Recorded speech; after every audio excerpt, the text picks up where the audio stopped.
Hi and welcome. I'm Adrian Boniardi. Welcome to our video summit. I have the great pleasure to be today with Brien Foerster. I'm going to let him introduce himself to all of you that are watching this, and we'll go from there. Hi, Brien. Thank you for being here. Thank you, Adrian. Hi, everyone. My name's Brien Foerster. I was born in the United States but grew up in Canada, and I've had a fascination with native indigenous cultures all of my life. So that led me to become a professional totem pole carver for many years. I then traveled throughout Polynesia studying the ancient Polynesian civilizations, and for the last 9 years my focus has been on Peru and Bolivia, mainly the Inca people. But then, after having studied the Inca for some time, I've been finding that there were older cultures that built the megalithic structures in Peru and Bolivia, and they may have existed at least 12,000 years ago. It wasn't that it has been said that the end of the last glacier age was around 10,000 years ago, Brien? Yeah, it's believed the end of the last ice age was approximately 11,700 years ago, more or less. Okay. Brien, I know that you've been lately studying different things related with ancient cultures, also the elongated skulls that are found in America but also in other parts of the world, how they relate with each other and with us, the current man. Well, the most common date is at least 2,000 years ago. These elongated skulled people lived. The majority of them were the result of cranial deformation, where a baby's head was changed in shape on purpose. But in any culture you look at, whether it was in ancient Russia, Central America, South America, Africa, etc., it was always members of the royal family that this was done to. But I'm starting to find examples, especially in Peru, where there were natural skulls. People were born with skulls like this. Less than 5% of the elongated skulls are this way, but that's what we're actively studying with DNA and carbon-14 testing. Do you have so far any result of DNA testing with from these natural, real skulls? Well, so far we have one result, which is from the geneticist who is also studying Lloyd Pye's star child. And he's done a mitochondrial DNA study, and what he's stated is that he's found segments of DNA from that skull, and the skull is 2,350 years old. There are segments of that DNA which do not match Native American DNA, and in fact he isn't able to find it in what's called GenBank, which is the global database of all human DNA. So that's the initial result. He is working on another group of samples, but it's because he's found this initial result that he is volunteering his time to do more testing. Brien, you mentioned that these people are from mainly the royal family. Why do you think could that be? Well, the thing is, again, it doesn't matter what culture you look at, from what continent, it's always the royal family. So clearly they were a special class of people. And in general, wherever you look in the world, a royal family tends to be quite a small genetic pool of people. The other intriguing thing is that the South American ones have a tendency to have reddish-brown hair, not the black hair of Native Americans. And so that suggests that there was a bloodline or bloodlines from other parts of the world living in at least the area of coastal Peru at least 1,500 years before Columbus discovered America. So can we assume that they came from another part of our war of the worlds, just by like traveling in however way they did it, or could it be some other possibility? I don't know. Well, at first, what you have to assume is that these were people traveling on the ocean, probably across the Pacific from somewhere. That's what, scientifically you would look at. However, as the genetic studies continue, it is possible that some of these DNA segments, if they don't match anything known in GenBank, then that does suggest that these people may have ancestry which is not human, and not human meaning possibly from off-planet. That's very interesting. That's very interesting. Could it be that's why also their hair being red instead of the natural genetic of the people of the time and in the area? Well, the thing is, Native Americans have a very strong tendency to have very black hair, and so we've proven from samples sent to a laboratory in Los Angeles that this reddish-brown hair is genetically red. It's not dyed or the result of, of extreme age. It's genetically red. And if you look globally where that comes from, it comes from the Middle East, as in Iraq and Iran, and, that area of the world. So it is possible that some of the ancestors of these people came from the Middle East several thousand years ago, and if that's not the case, then again we're looking possibly, farther afield, as they say. I had the pleasure also to interview for this video summit Dr. Sasha Levin. He's been a student of Dr. Sitchin. And do you agree with some of that? Can that explain a little bit what you are mentioning, being that they came from the Middle East, and what Dr. Sitchin was saying about the Anunnaki, and can have any relationship one thing with the other, or you think not at all? No, it's possible because some of the oldest elongated skulls in the world have been found in Iraq. And I think the history of Iraq and Iran and that area is far older than what conventional archaeologists say. I don't think that the Sumerian civilization just suddenly appeared out of nowhere rapidly 6,000 years ago. There are indications there, as well as Egypt and Peru, that before the end of the last ice age, there were very advanced technological civilizations living on this planet, so-called, Atlanteans, who were basically wiped out as the result of very traumatic changes to our planet when the ice age ended. The more evidence that comes in, the more we're starting to know that the ice age was not a gentle transition of the melting of the caps of the poles. It was very rapid. It might have taken less than 3 years for ocean sea levels to have risen by 350 feet, and that would have caused mass emigration of advanced societies from coastal areas to safe refuges in other parts of the world, and the high Andes or what is now coastal Peru would have been logical places, as would Egypt. 3 years? Yeah, or less. Wow, that's extremely fast. Can that have been naturally? Well, if you look at the work of Dr. Robert Schoch, who's a geologist, as well as other researchers like Barbara Hand-Clow, what they believe is that it could have been a close pass by a comet, or it could have been a plasma ejection from the sun that caused a very rapid change in not only the atmosphere of the Earth, but also this incredible rapid melting of the poles. And what that could have also done is it could have destabilized our planet from being perfectly vertical to when the ice melted so quickly that our planet became unstable and changed the axis of the Earth. And that is possibly evidenced by the wipeout of the woolly mammoths in the northern part of the planet, where they were found literally with food in their mouths when they were flash frozen.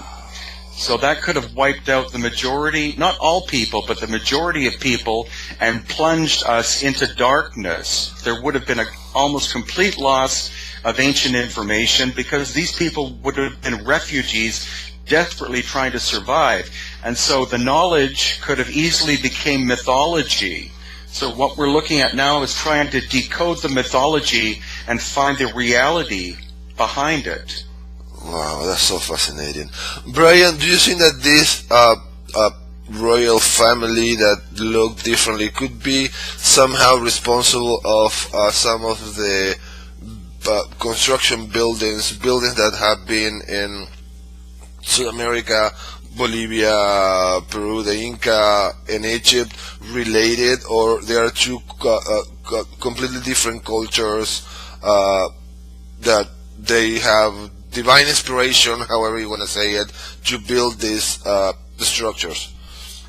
Well, the thing is that both in Egypt and I would put Peru and Bolivia together because it's quite a small, reasonably small area. But wherever we find the megalithic sites where people were building with giant blocks with incredible accuracy, we always find evidence of elongated skulls having been buried in the area. The difference between Egypt and the Peru-Bolivia area is in Egypt we see really obvious ancient high technology. We see saw cutting marks. We see very rapid drills being used, whereas in Peru and Bolivia it's more obscure. We see stones as large as 125 tons fitting together with almost perfect precision, but it's not like they were cut. It's literally like the stone was molded in some way. So both areas are as equally intriguing, but there isn't necessarily a direct connection. There's probably a time connection because, again, we're looking at 12,000 years ago or more. Brien, you said molded. Does science have an idea how that could be done? Well, it's in the area of theoretical, literally it's in the area of theoretical physics because we brought a number of engineers to Peru to look at these incredible things, and they can't figure out with our present technology how they could have been achieved. So some engineers who have the ability to be more artistic and theoretical in their thinking literally believe that these ancient people had the capability to manipulate matter, in that they were able to soften through some kind of energy field the stone itself and almost make it the consistency of marshmallows temporarily. So they're able to move the stones together and literally squish them together, and that's why the joins are almost perfect. You can't fit human hair in between. And the other thing is that in our society, we're used to, again, things like saws which cut straight lines, but all of these joints where these stones come together have a tendency to curve, and that would be far more difficult than having a saw being able to cut blocks and put them together. And that's why it's so confusing, because you don't see any consistency or continuity in the way that the joins are. They'll curve this way, they'll curve that way, they'll curve that way and that way. It's very, very complex, but it's impossible that the Inca civilization did the work, because the Inca were a Bronze Age culture, and bronze is quite a soft metal, so they could not have shaped the stone, which is far harder than the tool. I mean, the basic law of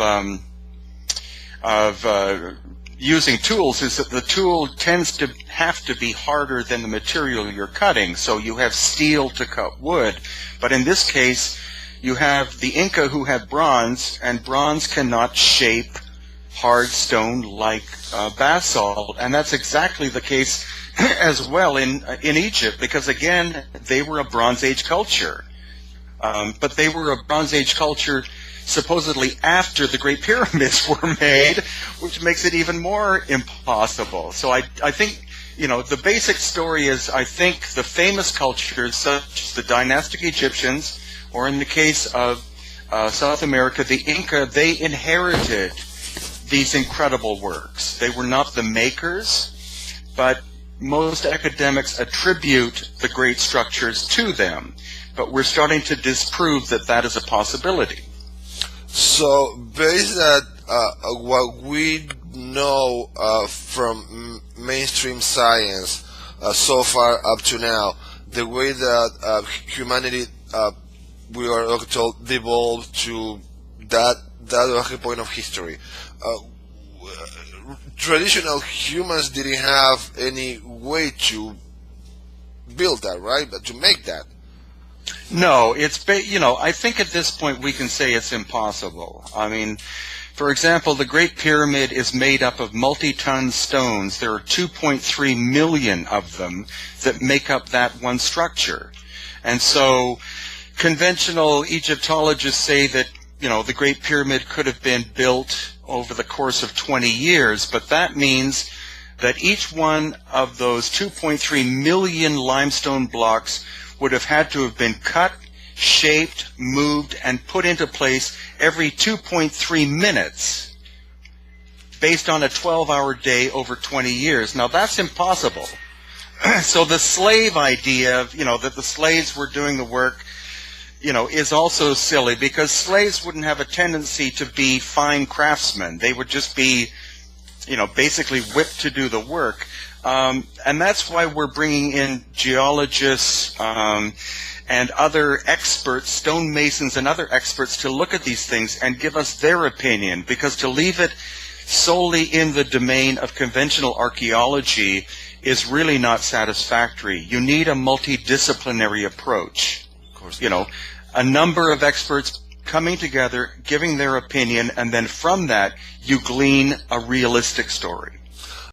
It's so grateful that some people are now, it seems like, please correct me if I'm wrong, open and willing to reevaluate this, which until not so far ago they, fear, reject, to look at it from a new point of view. What has, according to you, Brien, what do you think has changed in these scientists that are now open up to reevaluate what we know from a new standpoint? Well, the most valuable tool is the internet, because before, almost all news or information has been under the control of a very small group of people. So in order to get your story published, you would have to present it to someone who would say yes or no. But now we have free flow of information, and it's been through really pioneers such as Graham Hancock, for example, and also John Anthony West and Dr. Robert Schoch, and people like that who 20 years ago started to discuss these subjects and were viciously attacked by conventional academia. But now, because there are so many of us looking at it, it's like a groundswell.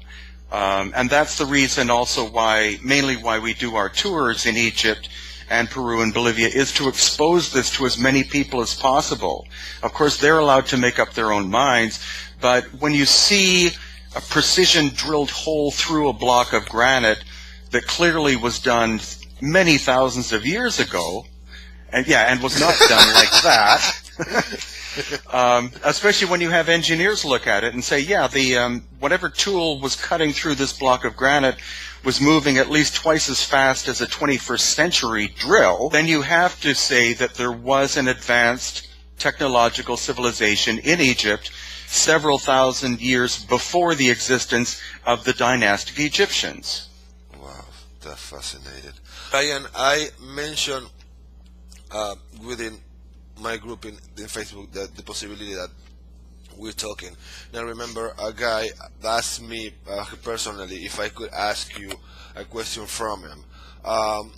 He saw something that you say about finding some elongated heads around the Vatican, Do you know anything about that?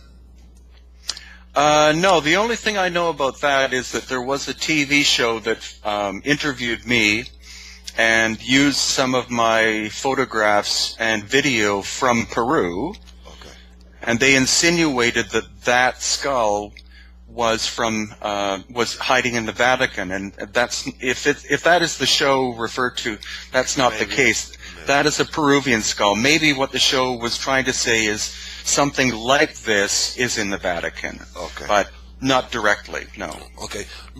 Brian, I saw you videos with in Cusco, I believe it is, with a man that take care of a small child skeleton with a big head. I can remember the name of the skeleton, Waki.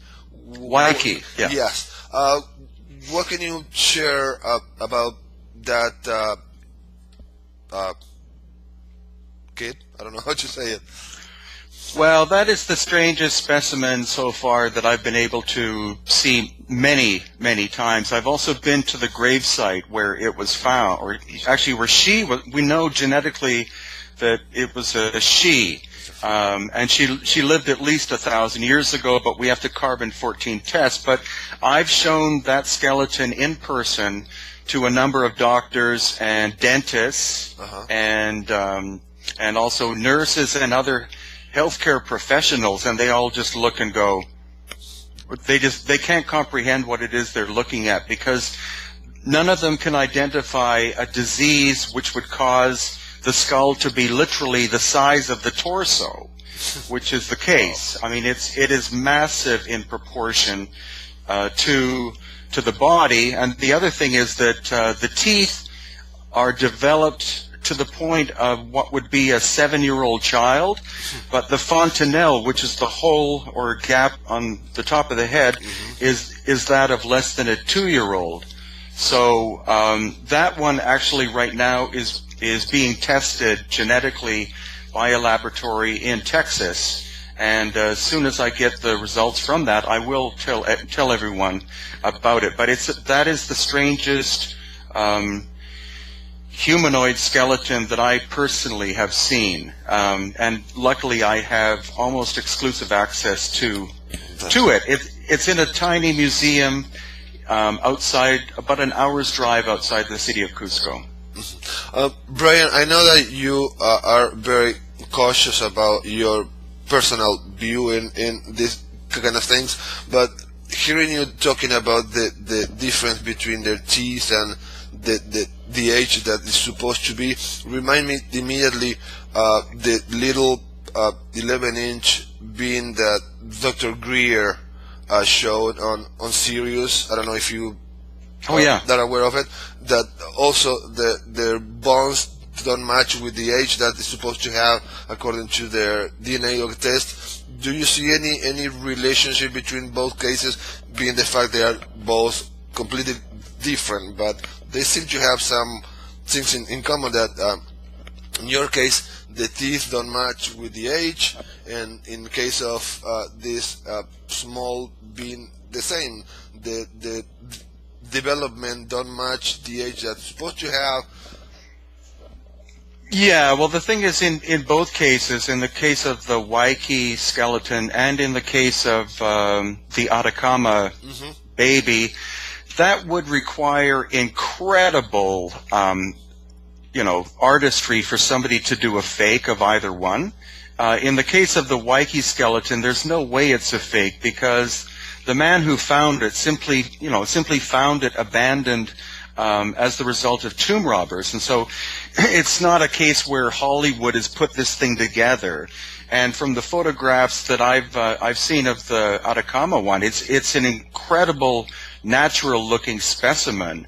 The weird thing about it is that it's so small, but then again, we have this tendency to think of an alien as probably being 6 foot tall, and there's no reason why an alien or other life form wouldn't be either tiny like that or large. So, theoretically, Dr. Greer has had that one DNA tested, and what they found are segments which don't match all of the results in GenBank. And I think if you were to come up with a species of humanoid or something more exotic than that, obviously you would compare the DNA with what humans are supposed to be, and if there are anomalies, that's naturally what you would get. And that's what I believe we will find from the elongated skulls of Peru. They will be somewhat human, but not 100% human. Brien, is there anything in particular that you'd like to make sure that you share with the people that is going to be watching this, that you'd like to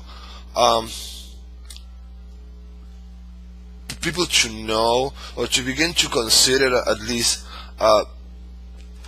another possibility than the one that we learn in schools through the educational books, history books, that you are beginning to suspect, at least based on all the research that you've been doing?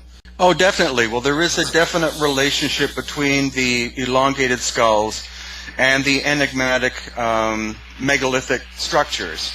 And the thing is that what we've been taught, which I think is wrong, is that human society has progressed from cavemen, directly upwards to where we are now, which is at this point of high technology. But if you study any other culture aside from Western culture, what you tend to find out is that they speak of cycles of cultures or cycles of societies, that societies rise and reach a certain point, and then they disappear, and then they rise again.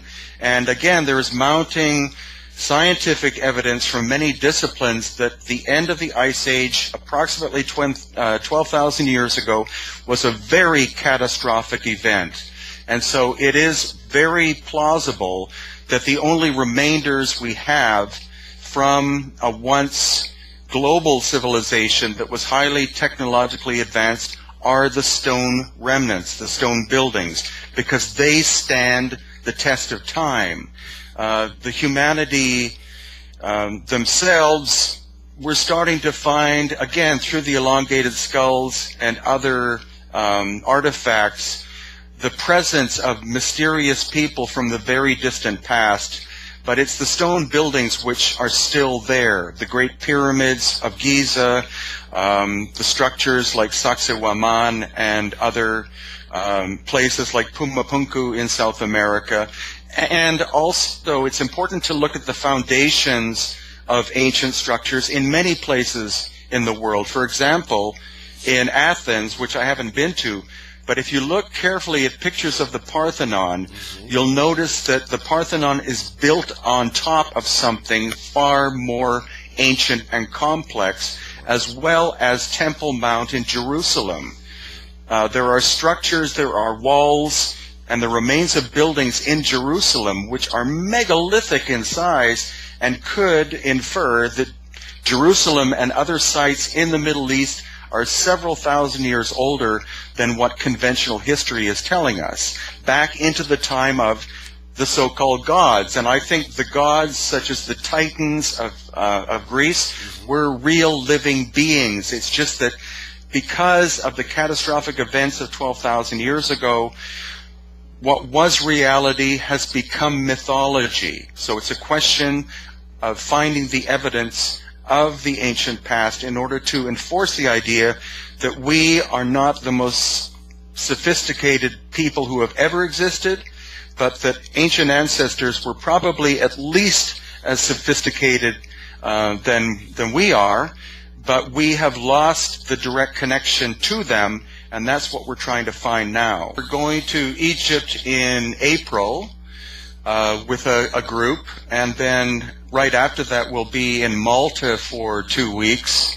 But I would like to fit Greece in probably in 2015, as well as Turkey. Turkey, to me, actually is incredibly fascinating, as well as Western Italy, because there are a lot of amazing megalithic structures on the western side of Italy, and even more so in Turkey, not just Cappadocia and Göbekli Tepe, but I've been sent literally hundreds of photographs of very strange ancient stone structures in Turkey, which I would love to thoroughly examine myself.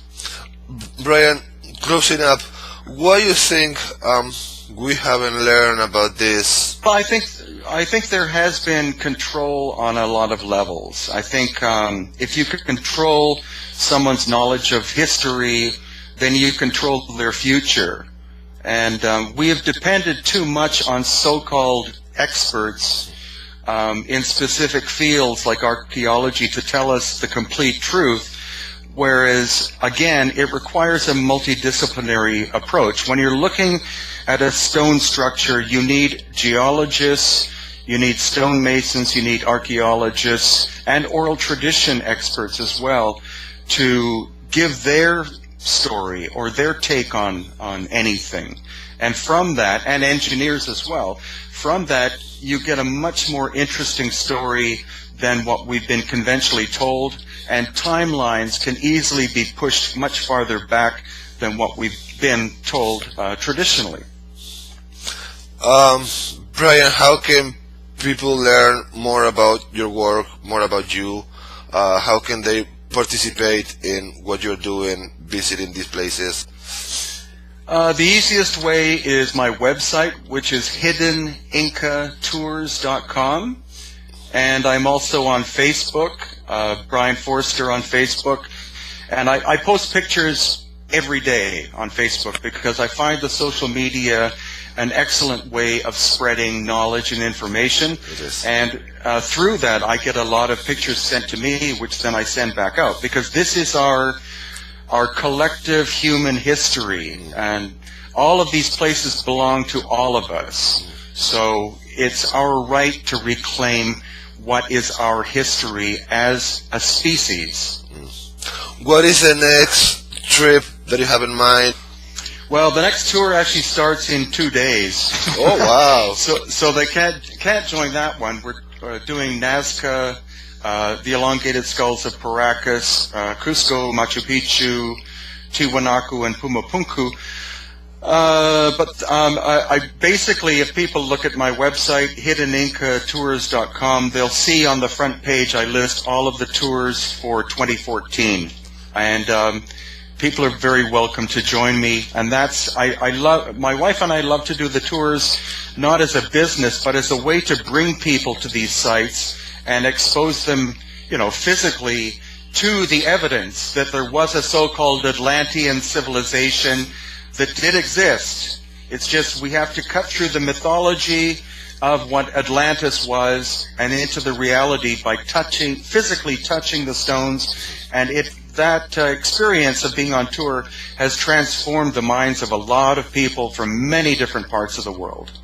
I hope in the near future maybe next year I can go by and visit it with you. That would be so awesome, Brien.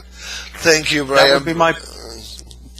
would be my absolute pleasure, Adrian. You're welcome anytime. Thank you very much, Brien, for taking this time to share your knowledge with all of us. I really appreciate it. Thank you, Brien. It's my honor. Thank you.